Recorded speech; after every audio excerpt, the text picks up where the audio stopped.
Olá! Iniciaremos aqui o curso de Noções de Probabilidade Estatística para o concurso do Banco da Amazônia.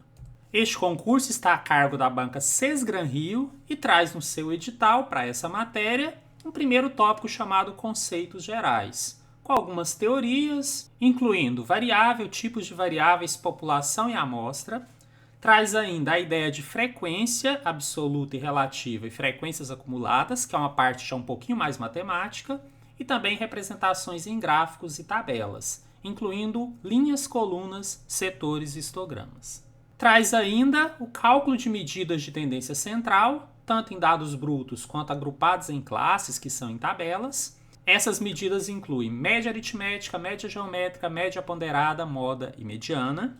Também medidas de posição, com destaque para quartis e percentis. Medidas de dispersão, tanto em dados brutos quanto agrupados em classes, com amplitude, variância, desvio padrão e coeficiente de variação. Cabe destacar que este curso também serviria para outros concursos que trazem em seus editais conteúdos parecidos com esse. Neste vídeo, estudaremos conceitos gerais, com destaque para variável, tipos de variáveis, população e amostra. Dentro de amostra, inclui um tópico chamado técnicas de amostragem, também muito importante. Ao final, teremos inclusive uma questão da banca Sesgran-Rio sobre esse assunto.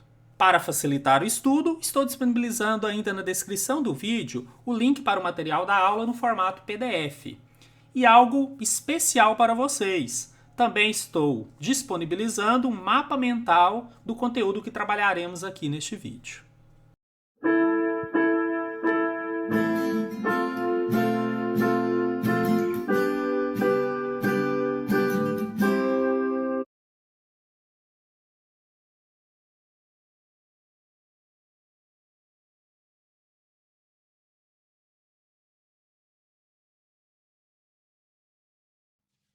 Vamos começar entendendo o que é estatística. São muitas as definições possíveis, então optei por colocar características que em geral fazem parte dessas definições. Estatística é uma parte da matemática aplicada.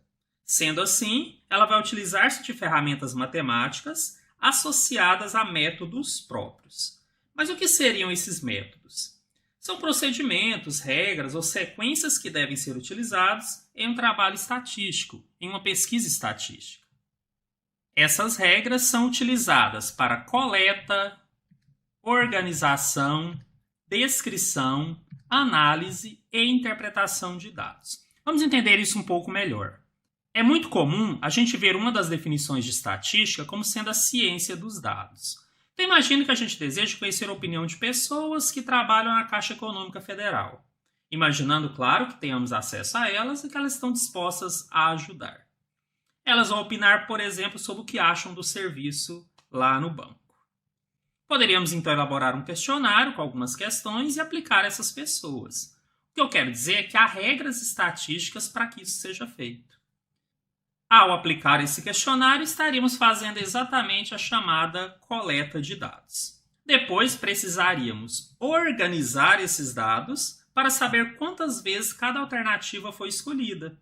Depois disso, faríamos tabelas ou gráficos para descrever o que as pessoas responderam. Ou seja, visualizar melhor como as respostas apareceram nos questionários. Essas partes vão compor o que chamamos de estatística descritiva, porque nessa parte vamos nos limitar apenas a descrever aqueles valores que foram obtidos na pesquisa. Acontece que a estatística não é só isso, chegar a tabelas e gráficos, como muitos pensam. Há uma fase ainda mais importante, que é a análise e interpretação de dados. Ela faz parte da estatística indutiva ou inferencial. Nela podemos fazer previsões e também tirar conclusões que vão além dos dados obtidos inicialmente. Isso permite que possamos tirar conclusões de um grupo, mesmo pesquisando apenas uma parte dele. É ela que vai permitir, por exemplo, que a gente tire conclusões sobre intenção de votos na eleição em uma cidade, mesmo pesquisando apenas uma parte dos eleitores. Ainda falaremos melhor sobre isso nesse vídeo. Com isso, acabei explicando aqui a terceira característica da estatística. Ela vai permitir exatamente tirar conclusões que vão além simplesmente daqueles dados obtidos inicialmente. Sei que é muita informação, mas o principal que quero que entendam até aqui é que a estatística fornece métodos para descrever os valores obtidos em uma pesquisa, mas também para tirar conclusões que vão além exatamente daqueles dados que obtivemos inicialmente. Outra definição importante, que está inclusive expressamente descrita no edital, é o de variável. Coloquei aqui um conceito mais simples, mas eu vou explicar para vocês com mais detalhes. Posso definir então a variável em estatística como sendo um conjunto de resultados possíveis de um evento. Bom, vamos a um exemplo. Suponha que a Caixa Econômica queira lançar uma campanha e ela está em dúvida qual cor de cartaz vai chamar mais a atenção do público. Então ela resolve fazer uma pesquisa com os próprios clientes. Eles vão simplesmente responder ali uma pergunta. Que cor cada um prefere para o cartaz que acha que seria mais interessante? Bom, imagine então que a minha variável seria a cor do cartaz. Só que não é simplesmente o que você está pesquisando, são os resultados possíveis. E aí vamos dizer que nós temos algumas opções. Amarelo, azul, verde, lilás e assim por diante. Esse conjunto nós definiremos como variável. Bom, aqui eu vou chamar a atenção que essas alternativas possíveis são muito importantes. Dependendo da forma com que eu queira representar essa variável, isso muda. E aí vem a nossa próxima definição. Quais os tipos de variáveis que nós temos? Vamos inicialmente separar os tipos de variáveis em dois. Elas podem ser qualitativas ou quantitativas. Uma variável será qualitativa quando seus valores são expressos por atributos. Então, vou voltar naquele exemplo que eu fiz agora há pouco, das cores dos cartazes. Quando a gente fala seus valores, são essas respostas possíveis. Então, vocês vão se lembrar que aqui eram cores. Amarelo, azul e assim por diante. Então, esse é um exemplo de uma variável chamada qualitativa. Mas o que então não seria? Uma variável quantitativa seria, por exemplo, quando os resultados esperados forem valores expressos em números e esses números representem quantidade. Só para exemplificar, eu poderia colocar aqui a quantidade de funcionários em agências da Caixa Econômica Federal. Agora, o que eu espero como resultado são números que representem quantidades. 15, 18, 30, 100. Então, fica bem claro aqui a diferença entre esses dois tipos de variável, mas eu vou reforçar. Quando as respostas esperadas para um determinado questionamento, determinado fenômeno a ser estudado, for atributos, coisas, enfim, a gente chama de qualitativa. Quando o resultado esperado for número que representa a quantidade, ela será classificada como quantitativa. Só que esses tipos ainda subdividem, é o que eu vou mostrar aqui na sequência. Uma variável qualitativa ainda pode ser dividida em nominal e ordinal. A diferença é, quando você tem respostas esperadas que não obedecem a uma certa ordenação própria, a gente chama de nominal. E o exemplo já está aqui.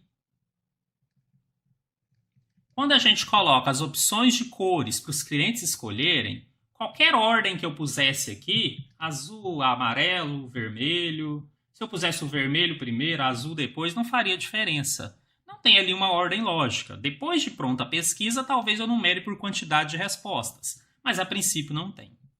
Mas e ordinal? Seriam aqueles casos onde você tem uma ordem já lógica pré-definida. Então, só para dar também um exemplo aqui, suponha que você queira a opinião dos clientes sobre o serviço prestado ali na Caixa Econômica. E aí você coloca algumas opções. Né? Qual a sua opinião? O que você achou do atendimento? Aí você coloca as opções ótimo, bom, regular, ruim e péssimo. Só separar aqui. Quero que vocês percebam que aqui existe uma ordem lógica. Eu comecei do que seria melhor, que é o ótimo, até chegar no pior, que é o péssimo. Poderia começar do pior também. Mas existe uma ordem, uma gradação de valor. Então, o ótimo é a melhor opção. Logo após, a segunda melhor opção seria o bom. O regular está ali no meio, depois você tem o ruim e a pior delas seria o péssimo. Não daria, por exemplo, elaborar um questionário e na hora de pôr as opções eu colocar mais ou menos assim: bom, péssimo, ótimo, regular, ruim. Ficou totalmente sem sentido, perceberam? Então você vai perceber quando ela é ordinal exatamente quando você verificar que as respostas esperadas obedecem a uma certa ordem, a uma certa lógica. Lembra que em ambos os casos as respostas são qualidades ou atributos, porque ambas são variáveis qualitativas. E a variável quantitativa, aquela que um dos valores das respostas são expressas em números que representam quantidade, podem se dividir em discreta ou contínua. Ela será discreta quando puder assumir apenas valores pertencentes a um conjunto enumerável, contagens ou enumerações. Também vou explicar melhor, através de um exemplo. Aquele mesmo que eu tinha colocado agora há pouco. Quantidade de funcionários em cada agência da Caixa Econômica.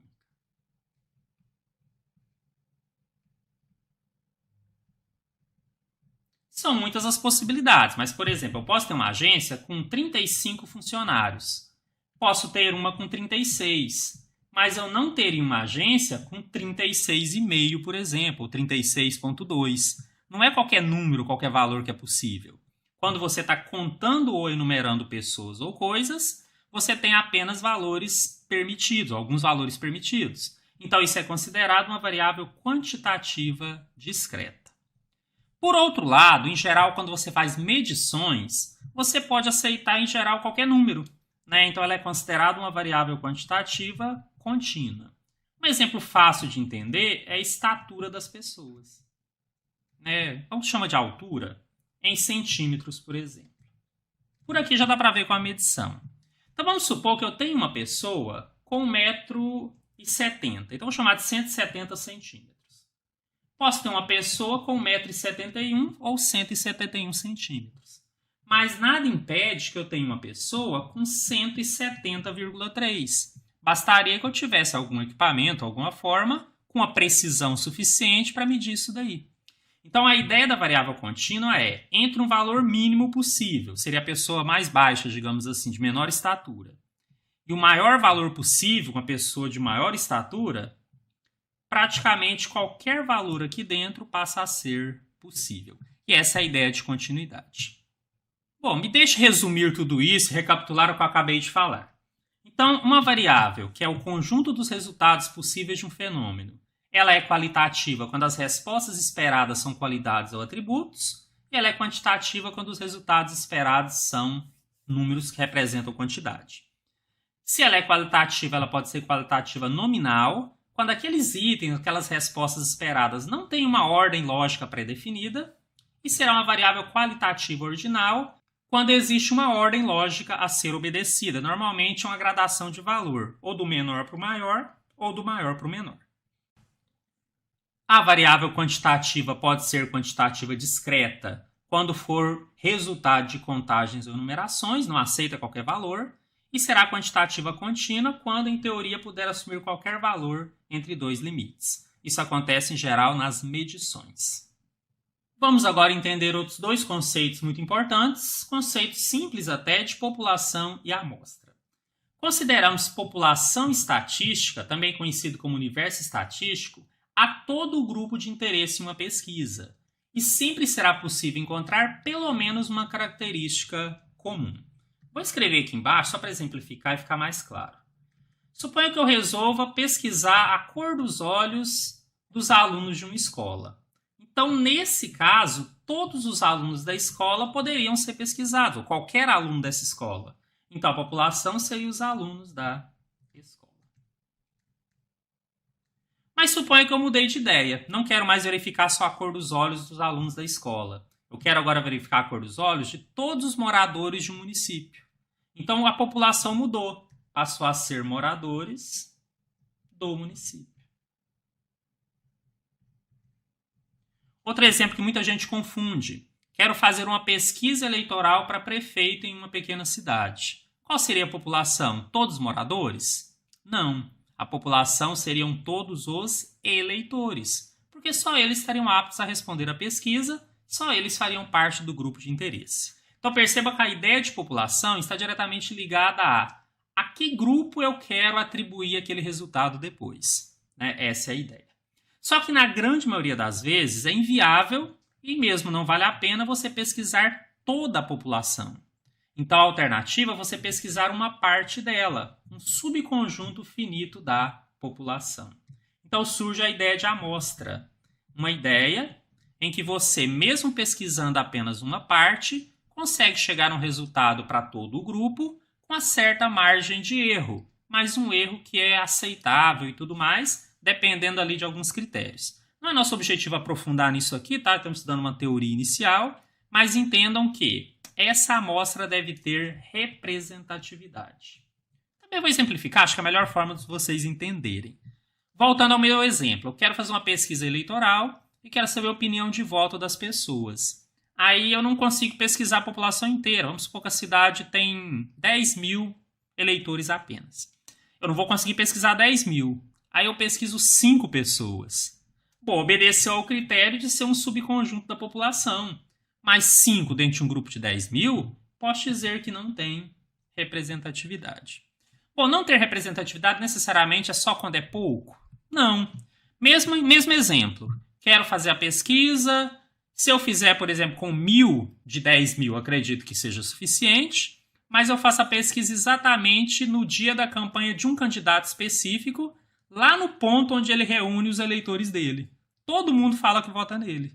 Deixou de ter representatividade também. Nós vamos falar na sequência qual a maneira certa de selecionar, vocês vão entender isso melhor. Mas o fato é, você tem uma população, e aqui eu estou representando uma população finita, existe população infinita também, tá? Mas vamos limitar essa que é mais simples. Uma população finita, nesse caso, e aqui dentro você vai selecionar alguns elementos para serem pesquisados. E aí tá várias formas de fazer isso, tá? Então nós temos aqui um subconjunto, esse sim obrigatoriamente finito, que nós chamaremos de amostra. Essa é a ideia e são conceitos essenciais aqui no entendimento da matéria. Só que há muitas formas diferentes de escolher essa amostra aqui dentro da população. Então estudaremos a seguir as técnicas de amostragem que podem ser utilizadas. Logo depois teremos uma questão da Cesgran-Rio. Então aguardem aí até o final do vídeo. Vocês terão sim uma questão que já foi cobrada em concurso anterior da banca.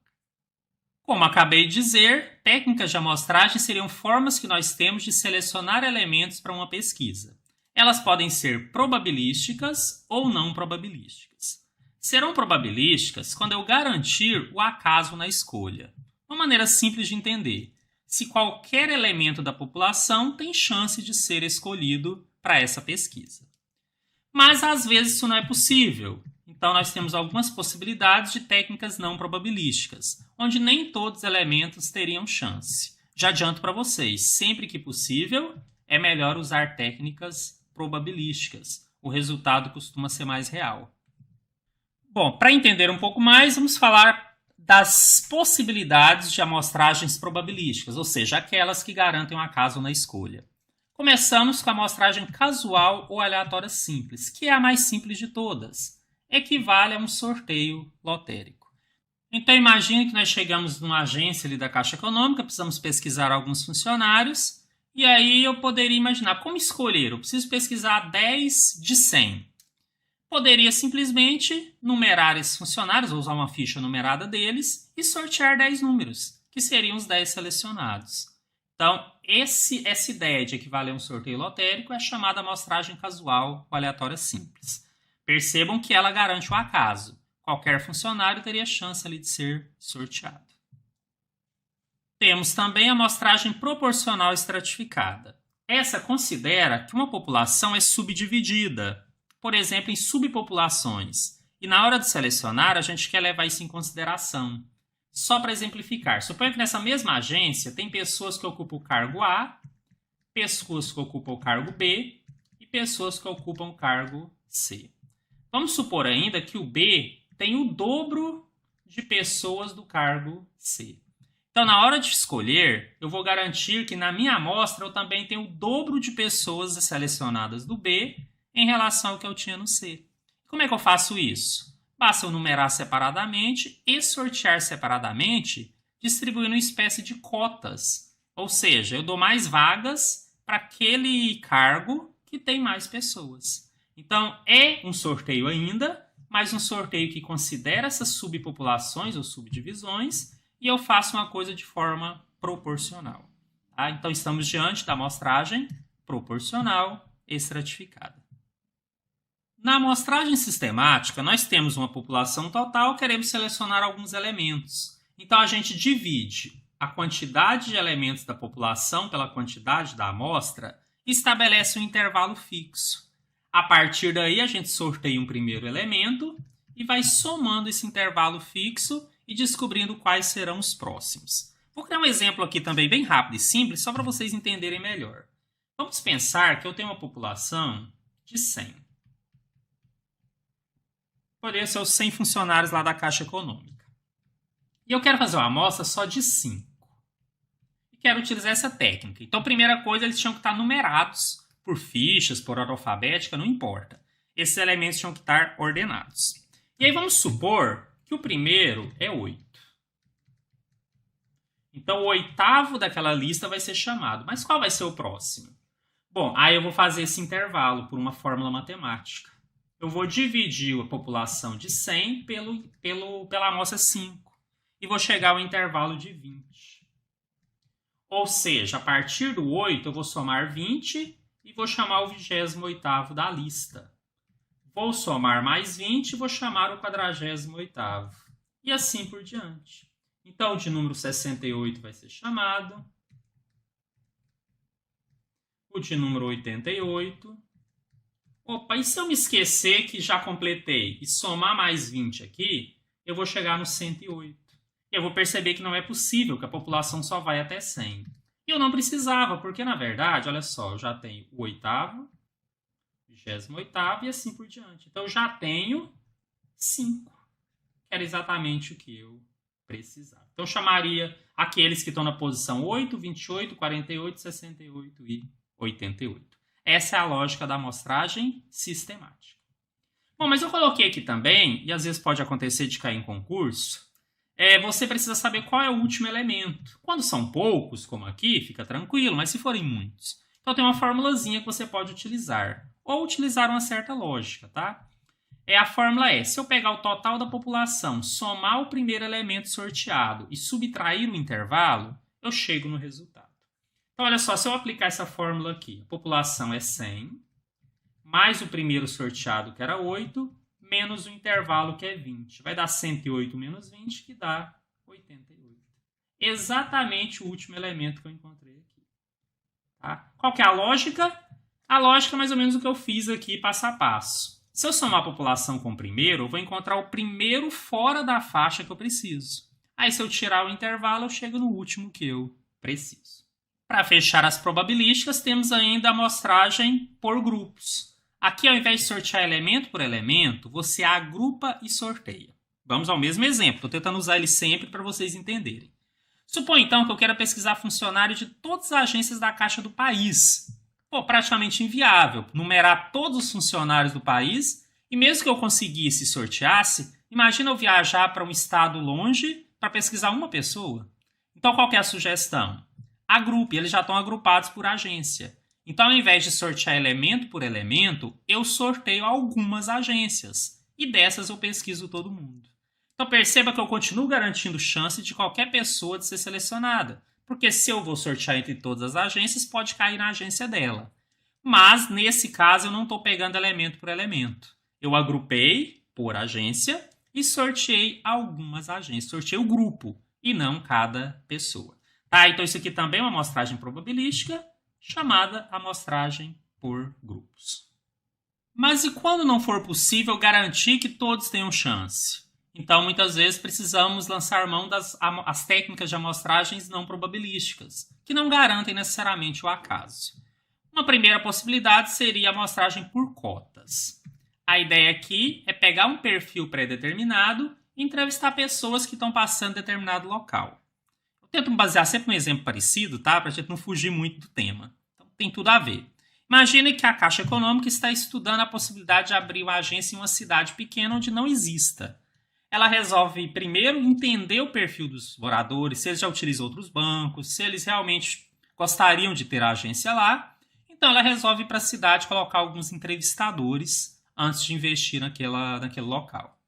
E aí o que ele faz? Ele pega um perfil mais ou menos pré-determinado para a cidade. Bom, essa cidade tem tantos por cento de pessoas, sei lá, entre 20 e 30 anos, entre 30 a quase 40, 40 a quase 50, então tem um perfil. Aquele grupo que tem mais, ele quer pesquisar mais. Então ele vai para a rua e começa a preencher. Olha, precisa de 10 pessoas desse perfil, 5 dessa, 8 dessa. E aí vai pegando até atingir aquelas cotas pré-determinadas. Gente, se está um pouco confuso, eu até peço desculpa. É muita teoria, eu estou tentando fazer de uma maneira bem resumida. Não sei se a banca cobraria, vocês vão ver daqui a pouco que o exercício não é tão teórico, né, o que eu vou fazer aqui hoje. Mas eu não posso correr o risco de não ensinar. Então estou tentando dar essa passada assim um pouquinho mais rápida. Até sugiro que vocês assistam o vídeo mais de uma vez, porque acredito que quem não tem muito conhecimento disso, só com uma explicação ainda vai ficar um pouquinho perdido. E lembro mais uma vez, vocês têm um material em PDF, então acompanhar por ele também pode ajudar. Faça algumas anotações aqui que vocês podem até fazer caso vocês imprimam esse material. Então é isso, por cotas, o entrevistador recebe ali mais ou menos um perfil de quem ele precisa entrevistar, e ele vai pegando as pessoas que estão passando. Por que é não probabilística? Porque eu não consigo garantir que tenha acaso. Nem todo mundo passa por aquele lugar, por exemplo. Então, nem todos tiveram chance de ser escolhidos, como acontecia nas probabilísticas. Temos a possibilidade da amostragem por julgamento, que utiliza muito da experiência do pesquisador ou de alguém que possa orientá-lo para buscar boas fontes de informações. Suponha, então, que ele está querendo saber quais os principais motivos de reclamação dos clientes. Então ele vai a um gerente, que é quem recebe as reclamações, e pergunta: quais são os clientes que mais reclamam? E aí ele já sabe, ele separou, ele lembra. Vamos pensar uma cidade pequena de novo, para ficar mais fácil. Então ele fala para o pesquisador: olha, tais pessoas são pessoas que reclamam muito. E dá o contato delas. Então aqui também não houve acaso na escolha, mas simplesmente alguém com uma certa experiência no assunto sugeriu onde ia estar uma boa fonte de informação para aquela pesquisa. Então essa amostragem, ela é não probabilística, é chamada por julgamento. E para fechar, coloco uma que deve ser evitada em toda situação, mas existe na teoria, que é a amostragem por conveniência, onde o entrevistador simplesmente vai pesquisar aquilo que ele acha mais fácil obter.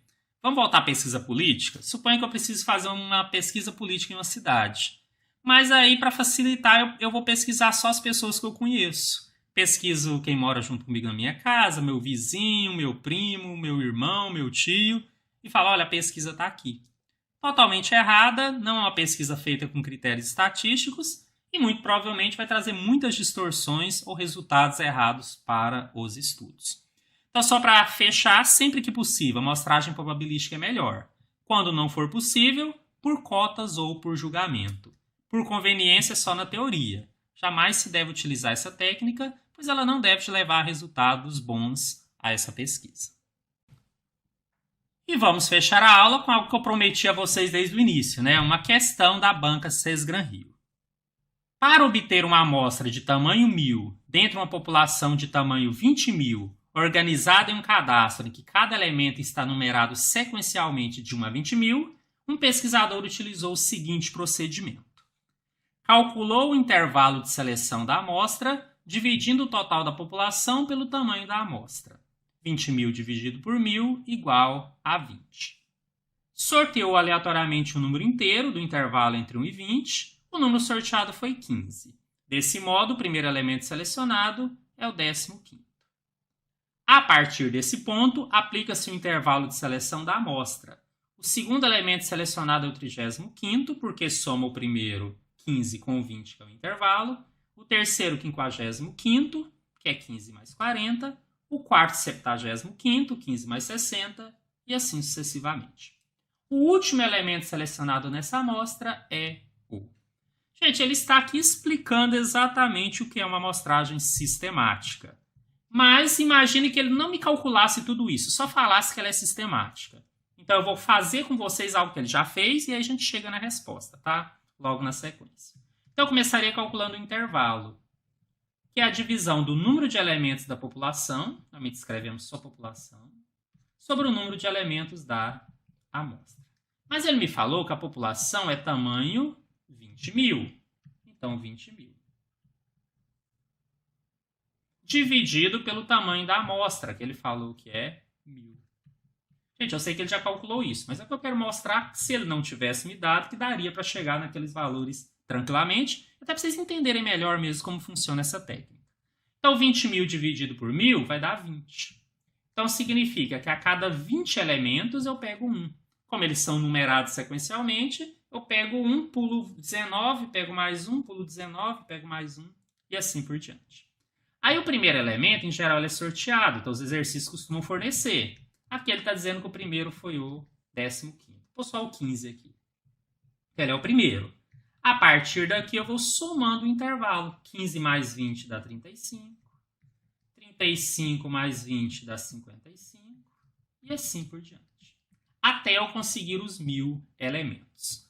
Bem tranquilo, tá? Como eu falei, praticamente a teoria e um pouquinho de cálculo do que significa amostragem sistemática. O problema é que ele quer o último. E eu não vou escrever os 1.000 aqui para chegar no último. Então, vou usar uma lógica que, na verdade, vem até de uma formulazinha que já vou deduzir com vocês, que é, se eu pegar o tamanho da população, que é 20.000, e pensar, se a hora que chegar eu vou pegar mais um, esse mais um seria exatamente a soma do valor do primeiro. Ou seja, se eu peguei o de número 15, eu pegaria o de 20.015. Só que ele estaria fora da faixa que eu preciso. Eu já teria os 1.000. Então, eu estaria pegando o elemento 1.001. Então, o que eu faço? Se eu subtrair o tamanho do intervalo, que é 20, eu chego no último que eu estou utilizando. Então, 20.000 mais 15 menos 20, praticamente é 20.000 menos 5. Então, isso aqui vai dar 19.995. Essa é a posição do último elemento, né? Do elemento 1.000 daquela sequência que eu escolhi. Então, já temos o gabarito. Esse gabarito está na letra B. Bom, eu optei por colocar essa teoria e não apenas um vídeo, até porque fica um pouco cansativo, eu não queria um vídeo extremamente longo. Por isso também fiz apenas uma questão por enquanto. Mas continuem firmes, vamos fazer o curso completo, terão todos os conteúdos do edital. E em breve teremos alguns vídeos com aulas com mais exercício, mais matemática, né? Alguns gostam, outros não. Mas a teoria realmente é um pouco mais travada. Não desanime, tá? Isso aqui vai nos ajudar a entender coisas que virão também depois. Lembro até que, como essa teoria está prevista no edital, nada impede que a banca até cobre mesmo uma questão teórica. Vamos estar preparados. Algo especial que preparei para vocês é um mapa mental com um resumo de todo esse conteúdo que estudamos aqui. Então, após assistir o vídeo, você pode pegar esse material e verificar o que você já aprendeu, o que você precisa relembrar. Isso vai ajudar bastante no processo da aprendizagem de vocês. E ao término de cada conteúdo, você também terá outros mapas mentais. Fechamos assim nossa primeira aula, conto com vocês nas próximas e bons estudos!